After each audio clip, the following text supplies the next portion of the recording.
Hey guys, I am the Comics Kid 2099 and I have a little bit of a different video for you guys today. In the past, I have talked about how a lot of people will complain that a show was ended too soon or was canceled unjustly, and they wish that there could have been more episodes of that show. And specifically, I said with the TV series Firefly, which is the one that I hear this about the most, I said I feel like it's good that it was canceled when it was, because if it had lasted 3 or 4 seasons, we would have eventually had episodes that were really bad. If you look at other shows by Joss Whedon and Tim Minear, they eventually had episodes that were not very good at all, and I feel like we would have had this with Firefly, and that's why I'm okay with that show ending when it did. Having said that, naturally there are shows out there. They usually are fairly short shows, and you watch them and you're like, man, I really wish that that could have lasted longer. And I wanted to do a top 5 video for the top 5 shows that were taken from us too soon. With one exception, all of these lasted 1 or 2 years. They were relatively short shows. A lot of these very clearly had ideas for what could have been future seasons. I think all of them were canceled. I don't think a single one of these shows, with one exception, ended on their own terms. And before I get started, I wanted to do 2 honorable mentions. Naturally, Firefly is on there. Even though I have said before that it's good that that show ended when it did so that we never had to endure any bad episodes, I do think it would have been neat to have seen more stories from that world other than the movie and the various comic book sequels that we've had. Also, Angel. Angel lasted 5 years, and that's a big reason why I did not put that on this list. It lasted exceptionally longer than most of these shows. The only reason that I am putting it on this list is because it's very clear when you watch season 5 that they had more ideas and that they wanted to do a 6th season and they just never got around to it. But because it lasted 5 years, I'm okay with not listing it in the actual list for this video. And with that being said, here are the top 5 shows that I think were taken from us too soon in no particular order. The first one is Xmen Evolution. This one lasted 4 years, and I believe it is the only show that ended on its own terms. I don't think the network canceled it. I think they just ended at a place that they felt like was a good place to end. The reason that I have this one on the list is because the last 2 minutes of this series really felt like they had lots more ideas that they could have explored, and unfortunately they just didn't do that. In the last 2 minutes, you had Professor Xavier, who had glimpsed into the mind of Apocalypse, and somehow Apocalypse had seen the future, and now Professor Xavier kind of had an idea of what the future would look like. And in this very short glimpse into the future, we see the Dark Phoenix, we see Magneto teaching the younger mutants, we see the Brotherhood of Mutants working with S.H.I.E.L.D., we see Nimrod leading a group of Sentinels. All of this stuff was references to the comic books, and I would have loved to have seen a Season 5 and Season 6 of this series kind of exploring some of these elements. I've said in the past that I really feel like Xmen Evolution was better when it was a little closer to the comic books. The first season of this show, not all that good. The later seasons, in my opinion, were much better. And I think this show could have only gotten better if they had taken another season or 2 to have explored some of these elements. I also mentioned this a while back when I was doing my 31 Days of X-Men. I mentioned that I wish that the Wolverine and the X-Men cartoon, instead of being its own thing, I wish that they had just done a sequel to X-Men Evolution. But that never happened, so I'm okay with that. Next is a show called Camelot. This was from the early 2000s, I think. It only lasted 1 season.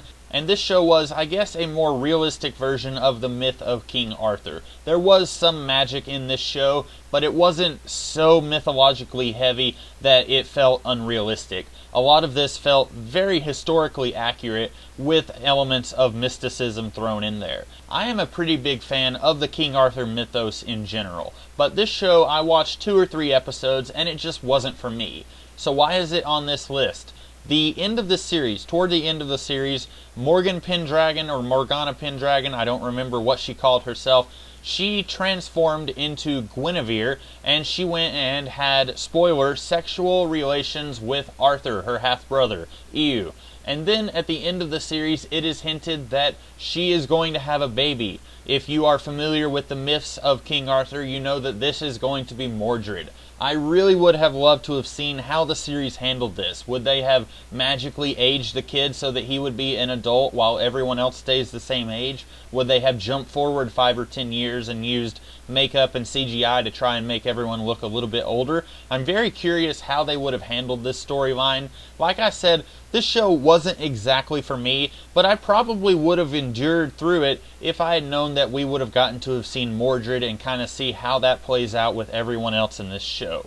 The next one on my list is a sitcom called The Class. This show was made by the same people who worked on Friends. The difference is, this is basically heroes without all of the angst and drama and without all of the superpowers. I don't think I've ever seen another sitcom do this. Basically, you had a fairly large cast, and all of these characters, they don't know each other. You might have this one girl over here, she knows this guy over here, but she doesn't know that guy, even though that guy, he might know this guy who knows that girl. It's basically like Heroes, where you have all of these different characters sort of crossing paths with each other. Even in the season finale, you had characters who were more or less meeting for the first time.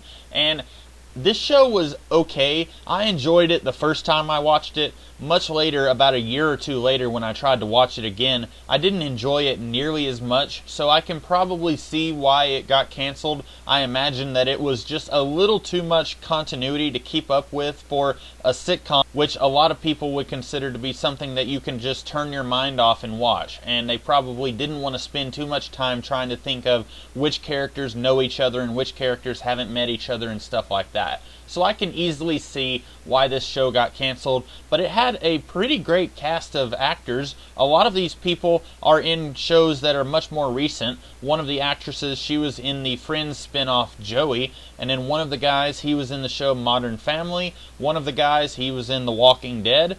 One of these guys is Jason Ritter, who is in The Event and is currently a voice in Gravity Falls. A lot of pretty high-name actors who have been in a lot of other things that I've seen. So I do think this show could have gone forward a little bit more, and I think it would have been very good if they had done that. Sadly, it didn't get the chance. Next is The Terminator, the Sarah Connor Chronicles. I did a video about this show a while back when I finished watching it. I really enjoyed this series for the most part, and it ended on a huge cliffhanger. If you haven't seen this series, I am going to spoil this really quickly. Basically, the whole series is set in the present day. You have Sarah and John Connor. They are trying to prevent the rise of the machines. And then, in the very last episode, one of the Terminators that they know has allegedly gone forward into the future. And John Connor, he says, I'm going to go get her back. I have to get her back. The mom says, okay, fine, I'm going to stay right here. I'm going to prevent the rise of the machines. John Connor goes forward in time. He meets his uncle, who has been a major character in this show and died just a couple of episodes earlier, and he meets his father for the very first time. But the real twist of this episode is that none of these people even know who he is. John Connor has spent his entire life believing that he is some sort of messiah figure in the future who everyone looks up to and takes orders from. And now he's finding out that these people have no idea who he is. I actually had a theory regarding the ending of this series, and if you want to know that theory, go watch my video on this series. But I would have been totally fine with this theory turning out to not be true if we had gotten a third season or a TV movie, anything to wrap this series up. And last on my list is a series called Dollhouse by the same guy who co-created Firefly. This series was really interesting. A lot of Whedon fans really didn't like it. In my opinion, they didn't like it for a number of reasons. One, they were misled on what this series was going to be about. Before the series had even come on, a lot of the marketing was kind of putting this show up as a character who is part of this dollhouse, which is basically a human slave ring, sort of, and she is going to take down the dollhouse from within. That's kind of what the marketing was playing the show up as, and if you watch the show, that's not really what it's about at all. Even in the second season, when this character begins to gain a little bit more self-sentience, it's really not about that. And I think a lot of people were just disappointed that this show wasn't what they were led to believe that it would be. And also, the first couple of episodes of the series really weren't all that great at all, but that's neither here nor there. The point is, Season 1 had a very interesting finale set 20 years in the future. This episode was called Epitaph 1, and it focused on two characters who were not part of the series before, and they were finding out all of this stuff about the Dollhouse that had happened in the intervening 20 years that we had not seen. There was a lot of stuff that this show could have explored just based on the stuff that we saw in Epitaph 1. Now, the show went for 2 seasons, and the Season 2 finale was called Epitaph 2. This episode was not as good as Epitaph 1, if I'm being honest. It contradicted a lot of the stuff that we saw in Epitaph 1 and in Season 2 itself. I'm still not entirely sure how some of these elements gelled together 20 years into the future, but I really wish that this show could have gone 5 years or something like that, so that we could have seen some of these elements from Epitaph 1 slowly play out and build toward this future. Instead, during Season 2, the people behind this show found out that the show was getting canceled, so they basically fast-forwarded all of their plans to kind of get to that future a lot quicker than they planned to do. This show kind of ended on a place that I wasn't really happy with. Like I said, I did not like the episode Epitaph 2 nearly as much as Epitaph 1, so I would have been much happier if this show could have built slowly to that future instead of just kind of throwing it all at the screen in the last few episodes. And those are the top 5 shows that I believe were taken from us too soon. Do you have a different list? Let me know in the comments below. Do you agree with the list that I have thrown together for this video? If you like this video, be sure to like, share, comment, and subscribe. And I will be back tomorrow with a different kind of video. So, until then, I'll see you guys later. Have a great day.